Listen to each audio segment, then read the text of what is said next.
भारत की कौन सी political party के कारण पाकिस्तान के न्यूज चैनल्स के ऊपर इंडियन एयरफोर्स के राफेल फाइटर जेट्स का मजाक बन रहा है?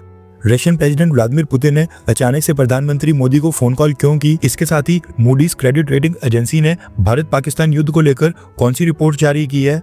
वहीं पर कनाडा के अंदर वहां पर सरकार बदलने के बाद भी खालिस्तानी एलिमेंट्स का क्या हाल है? एंड इसके साथ और कई सारी इंपॉर्टेंट अपडेट्स आ रही हैं जो हमने इसी वीडियो में एक साथ कवर की है।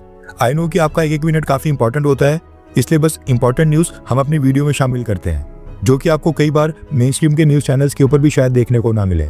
इसलिए इस वीडियो को एंड तक देखिएगा। सबसे पहली अपडेट आ रही है टर्की और पाकिस्तान को लेकर। दुनिया के सभी देशों को पता है कि इस समय भारत और पाकिस्तान के बीच युद्ध की संभावना लगातार बनी हुई है। भारत किसी भी समय पाकिस्तान के ऊपर हमला कर सकता है। एंड इस बार तो भारत ने इंडियन नेवी को भी काफी ज्यादा एक्टिव किया हुआ है। अरेबियन सी में इंडियन नेवी के नेवल वॉरशिप्स की डिप्लॉयमेंट को भी बढ़ा दिया गया है। एंड उसके साथ साथ इंडियन नेवी लगातार नोटाम जारी करके फायरिंग ड्रिल्स और एक्सरसाइजेस भी कर रही है। लेकिन इसके बावजूद टर्की ने पाकिस्तान को अपना सपोर्ट शो करते हुए अपना सबसे बड़ा नेवल वॉरशिप पाकिस्तान के नेवल पोर्ट के ऊपर भेज दिया है। टीसीजी बुयुकादा नाम का ये टर्किश नेवल वॉरशिप पिछले कल संडे को पाकिस्तान नेवी के कराची नेवल बेस के ऊपर पहुंच गया है। इस विजिट को लेकर टर्की की गवर्नमेंट ने कहा है कि ये बस एक गुडविल विजिट है, जिसमें टर्की और पाकिस्तान नेवी के ऑफिशियल्स आपस में इंटरेक्शन करेंगे। टर्की ने कहा है कि हम पाकिस्तान को कोई भी हथियार या फिर एमिनिशंस नहीं दे रहे हैं। ये बस रूटीन विजिट है जो आमतौर पर आपस में कोऑपरेट करने वाले देशों की नेवीज के बीच होती है। लेकिन मसला ये है कि इस समय आमतौर वाला नॉर्मल टाइम तो चल ही नहीं रहा है। किसी भी समय भारत और पाकिस्तान के बीच कोई स्मॉल स्केल का वॉर शुरू हो सकता है। ऐसे समय में पाकिस्तान के नेवल बेस के ऊपर अपना नेवल वॉरशिप भेजना, हम कैसे मान लें कि ये नॉर्मल गुडविल विजिट है? क्या पता टर्की अपने नेवल वॉरशिप्स में एमिनिशंस या फिर मिसाइल्स ही क्यों ना पाकिस्तान को सप्लाई कर रहा हो। इससे पहले भी टर्की के कई सारे कार्गो प्लेन्स पाकिस्तान के कराची एयरपोर्ट के ऊपर उतरे थे। इसलिए ये कहना गलत नहीं होगा कि अब टर्की सच में भारत को प्रोवोक करने की सारी हदें पार कर रहा है। नेक्स्ट अपडेट आ रही है भारत और रशिया को लेकर। दरअसल अभी कुछ ही घंटे पहले भारत के प्राइम मिनिस्टर मोदी जी और रशियन प्रेसिडेंट व्लादिमीर पुतिन के बीच एक टेलीफोनिक कन्वर्सेशन हुई है। ये phone call Russian president Vladimir Putin की रिक्वेस्ट के ऊपर हुई है, जिसमें दोनों लीडर्स ने पहलगाम हमले को लेकर भी डिस्कशंस की हैं। इसके साथ ही न्यूज निकल कर आ रही है कि प्रधानमंत्री मोदी ने रशियन प्रेसिडेंट व्लादिमीर पुतिन को इंडो रशियन एनुअल समिट के लिए भारत आने के लिए आमंत्रित किया है। इसके साथ ही न्यूज निकल कर आ रही है कि व्लादिमीर पुतिन ने आतंकवाद के खिलाफ भारत को फुल सपोर्ट एक्सटेंड किया है। ये वीडियो रिकॉर्ड करते वक्त रशियन गवर्नमेंट की तरफ से ऑफिशियल रीड आउट जारी नहीं किया गया था, वरना वो भी हम आपको बताते कि इस फोन कॉल के ऊपर व्लादिमीर पुतिन और रशिया ने ऑफिशियली भारत को क्या बोला है। क्योंकि इससे पहले रशियन विदेश मंत्री सर्गी लावरोव ने जो भारत के विदेश मंत्री जयशंकर सर के साथ फोन कॉल के ऊपर बात की थी, उसमें उन्होंने भारत को 1972 का शिमला एग्रीमेंट और 1999 का लाहौर डिक्लेरेशन याद करवाया था और कहा था कि उन्हीं के प्रोविजंस को फॉलो करते हुए भारत और पाकिस्तान डायलॉग के माध्यम से इस मसले को सुलझाएं। अब देखना ये होगा कि व्लादिमीर पुतिन भी वही रिपीट करते हैं या फिर पहलगाम हमले के बाद बदला लेने के लिए भारत को फुल समर्थन देते हैं। नेक्स्ट अपडेट आ रही है पाकिस्तान से। दरअसल भारत के न्यूज चैनल्स पाकिस्तान के जर्नलिस्ट या फिर पैनलिस्ट को यहाँ पर इनवाइट करते थे, इन्हें 50 से लेकर $100 के बीच में पे करते थे और फिर आधे घंटे के प्रोग्राम में इनको काफी सारी बातें सुनाई जाती थी, जिसके बाद इनकी वो क्लिप्स पाकिस्तान में काफी वायरल होती थी। इसलिए अब न्यूज निकल कर आ रही है कि पाकिस्तान की सरकार ने पाकिस्तान के सभी पैनलिस्ट को भारत के न्यूज चैनल्स के ऊपर अपेयर होने से रोक दिया है। कुछ पाकिस्तानी पैनलिस्ट हैं जो अमेरिका, कनाडा, यूके या फिर किसी थर्ड कंट्री से आते हैं, वो अभी भी भारत के न्यूज चैनल्स के ऊपर अपेयर होंगे। लेकिन ये जो पाकिस्तान बेस्ड यानी कि पाकिस्तान में रहने वाले पैनलिस्ट थे, ये कल से भारत के न्यूज चैनल्स के ऊपर नहीं दिखाई देंगे। इसके बाद नेक्स्ट अपडेट आ रही है कनाडा से। कनाडा के अंदर सरकार बदल गई है, प्राइम मिनिस्टर बदल गया है, कई सारे खालिस्तानी एमपीस भी इस बार चुनाव हार गए हैं, लेकिन भारत को लेकर प्रोपेगेंडा और नफरत के एक्ट्स अभी भी जारी हैं। दरअसल पहलगाम हमले के बाद कनाडा में सिख फॉर जस्टिस और पाकिस्तान समर्थित कई सारे खालिस्तानी संगठनों ने भी वहां पर प्रोटेस्ट स्टार्ट कर दिए हैं। ये जो आप वीडियो देख रहे हैं ये कनाडा से आ रही है। एंड इस ट्रक के पीछे वाले पार्ट में ये जो 3 पुतले आप देख रहे हैं, ये हैं प्रधानमंत्री मोदी, भारत के विदेश मंत्री जयशंकर सर और होम मिनिस्टर अमित शाह। पुतलों में इन तीनों को हथकड़ियां भी लगाई गई हैं, यानी कि अरेस्टेड दिखाया गया है।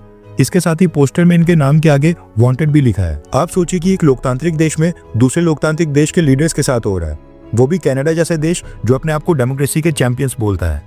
आजकल कनाडा के खालिस्तानी एलिमेंट्स का कहना है कि पहलगाम का हमला मोदी सरकार ने खुद ही करवाया है और ये रॉ की साजिश है। अगली न्यूज आ रही है मलेशिया और पाकिस्तान को लेकर।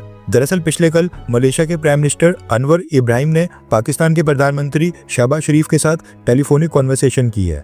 एंड इस कन्वर्सेशन के बाद जो मलेशिया की गवर्नमेंट ने रीड आउट जारी किया है, उसमें मलेशिया ने कहा है कि भारत इस सिचुएशन को डीएस्केलेट करे और पाकिस्तान जो इंडिपेंडेंट और ट्रांसपेरेंट इन्वेस्टिगेशन की मांग कर रहा है, मलेशिया उसको सपोर्ट करता है। मलेशिया का मानना है कि पहलगाम हमले की थर्ड पार्टी से इन्वेस्टिगेशन करवाई जानी चाहिए। इसके साथ ही मलेशिया ने कहा है कि हम भारत और पाकिस्तान दोनों देशों के साथ हमारे काफी अच्छे रिलेशंस हैं, इसलिए हम दोनों देशों के बीच एक कंस्ट्रक्टिव रोल प्ले करने के लिए रेडी हैं, यानी कि मीडिएटर की भूमिका निभाने के लिए रेडी हैं। यानी कि अभी तक चाइना, अजरबैजान एंड अब मलेशिया की गवर्नमेंट ने साफ शब्दों में कह दिया है कि पहलगाम हमले की एक इंडिपेंडेंट और ट्रांसपेरेंट इन्वेस्टिगेशन होनी चाहिए। नेक्स्ट अपडेट आ रही है मूडीज क्रेडिट रेटिंग एजेंसी की तरफ से। रेफरेंस के लिए आपकी स्क्रीन के ऊपर स्क्रीनशॉट भी है। दरअसल मूडीज रेटिंग एजेंसी ने भारत पाकिस्तान कॉन्फ्लिक्ट के इकोनॉमिक इंपैक्ट को लेकर एक जियोपॉलिटिकल रिस्क असेसमेंट रिपोर्ट जारी की है। इस रिपोर्ट में मूडीज ने कहा है कि इस पूरे कॉन्फ्लिक्ट के कारण पाकिस्तान की इकोनॉमिक कंडीशन के ऊपर बहुत ही बुरा असर पड़ेगा। पाकिस्तान की मैक्रो इकोनॉमिक स्टेबिलिटी के ऊपर असर पड़ेगा। पाकिस्तान को बाहर से जो भी फाइनेंसिंग मिल रही है वो पूरी तरह से रुक सकती है। पाकिस्तान के फॉरेन एक्सचेंज रिजर्व्स के ऊपर इसका बुरा असर पड़ेगा और पाकिस्तान को अपने एक्सटर्नल डेट को रीपेमेंट करने के लिए जो पर्याप्त फंड्स चाहिए थे वो भी पाकिस्तान के लिए इकट्ठा करना नेक्स्ट टू इम्पॉसिबल हो जाएगा। और पिछले कुछ सालों से जो भी प्रोग्रेस पाकिस्तान की इकोनॉमी में देखने को मिल रही थी वो अचानक से खत्म हो जाएगी। वहीं पर मूडीज ने भारत को लेकर कहा है कि इस पूरे कॉन्फ्लिक्ट से भारत के ऊपर कोई भी असर नहीं पड़ेगा। भारत की ग्रोथ इसी तरह से आगे भी चलती रहेगी। बस अगर ये कॉन्फ्लिक्ट थोड़ा सा लंबा चलता है तो हायर डिफेंस स्पेंडिंग यानी कि रक्षा के ऊपर ज्यादा खर्च करने के कारण भारत की फिजिकल स्ट्रेंथ थोड़ी सी स्लो हो सकती है, लेकिन उससे ज्यादा भारत के ऊपर कोई इफेक्ट नहीं पड़ेगा। मूडीज ने पाकिस्तान को वार्निंग दी है कि अगर ये कॉन्फ्लिक्ट थोड़ा भी लंबा खींचता है तो पाकिस्तान ने जो भी प्रोग्रेस की है वो दोबारा से रीस्टार्ट करनी पड़ सकती है। अब आप ये पाकिस्तान के न्यूज चैनल्स के कुछ स्क्रीनशॉट देखिए। पाकिस्तान के न्यूज चैनल्स पर ये जो वीडियो दिखाई जा रही है जिसमें ये व्यक्ति भारत के राफेल फाइटर जेट्स का मजाक बना रहा है, ये वीडियो एक्चुअल में पाकिस्तान के किसी व्यक्ति की नहीं बल्कि भारत से है। दरअसल पाकिस्तान के डिफेंस एक्सपर्ट्स को भी पता है कि भारत का राफेल फाइटर जेट कितना लीथल है, लेकिन भारत की कांग्रेस पार्टी के लीडर अब भारत के इसी राफेल फाइटर जेट का मजाक उड़ा रहे हैं, जिसको इंडियन एयरफोर्स के पायलट इस समय देश की सुरक्षा में इस्तेमाल कर रहे हैं। वीडियो में जो आप व्यक्ति देख रहे हैं जो राफेल फाइटर जेट्स के खिलौने के ऊपर नींबू मिर्ची लगाकर इसके साथ खेल रहा है, ये उत्तर प्रदेश कांग्रेस का चीफ अजय राय, जो मोदी सरकार का मजाक बनाने के लिए इंडियन एयरफोर्स के राफेल फाइटर जेट्स का ही मजाक बना रहा है। इसके साथ ही इसने स्टेटमेंट दी है कि राफेल फाइटर जेट्स नींबू मिर्ची लगाकर हैंगर में क्यों खड़े कर दिए गए हैं और इंडियन एयरफोर्स पाकिस्तान के ऊपर हमला क्यों नहीं कर रही है। अब आप सोच रहे होंगे कि इस अजय राय में इतनी हिम्मत कहां से आ गई है कि ये सीधा सीधा प्रधानमंत्री मोदी को चैलेंज करने लगा है, एंड इसको इतनी मीडिया कवरेज आखिर क्यों मिल रही है।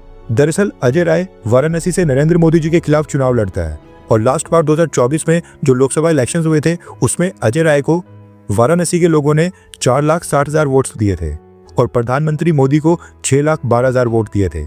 यानी मोदी जी का जीत का अंतर केवल 1,50,000 वोट था और अगर 70 से 75,000 वोट्स आगे पीछे हो जाते तो ये अजय राय वाराणसी से जीत जाता।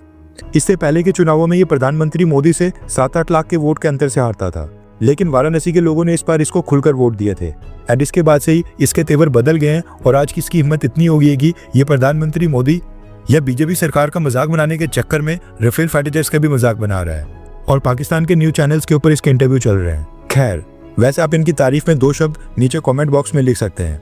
आई नो कि भारतीय सेना पहलगाम हमले का बदला लेने के लिए इस समय थोड़ा समय ले रही है, लेकिन इसका ये मतलब नहीं है कि हम मोदी सरकार या फिर बीजेपी को टारगेट करने के चक्कर में इंडियन एयरफोर्स और भारतीय सेना को टारगेट करना स्टार्ट कर दें या फिर भारत के फाइटर जेट्स का मजाक बनाना स्टार्ट कर दें। हर 24 घंटे के अंदर जियोपॉलिटिक्स में बड़े फेरबदलाव और उलटफेर हो रहे हैं और भारत के लिए नए चैलेंजेस आ रहे हैं। कोई देश अपने फैसले से पलट रहा है तो कोई देश ब्लैकमेलिंग के ऊपर उतर आया है। सभी देश एक दूसरे को नीचे लगाने की कोशिश कर रहे हैं। इन सब के बीच हमारा भारत किसी भी देश से पीछे न रह जाए, इसके लिए मोदी सरकार लगातार कोशिशें कर रही है एंड भारत की foreign policy, defence news, economy और ग्लोबल अफेयर्स का सही एनालिसिस हमारे चैनल इंडियन अफेयर्स का मिशन है और ये मिशन आपके सपोर्ट के बिना अधूरा है। इंडियन अफेयर्स हिंदी के ऊपर हम सभी फैक्ट्स और डेटा बिल्कुल सरल भाषा में एनालाइज करते हैं बिना किसी एजेंडा के। अगर आप चाहते हैं कि इंडियन अफेयर्स का सही और ऑथेंटिक एनालिसिस आप तक लगातार पहुंचे तो इस वीडियो को लाइक करें और हमारे चैनल इंडियन अफेयर्स को सब्सक्राइब करके बेल नोटिफिकेशन ऑन करना मत भूलिए। आपका एक लाइक हमारे चैनल को ग्रो करने में काफी मदद करेगा और एक सब्सक्राइब ये सुनिश्चित करेगा कि आप किसी भी इंपॉर्टेंट अपडेट को मिस ना करें। अगर आपने हमारे चैनल को पहले से सब्सक्राइब किया है तो दिल से धन्यवाद। जय हिंद, वंदे मातरम।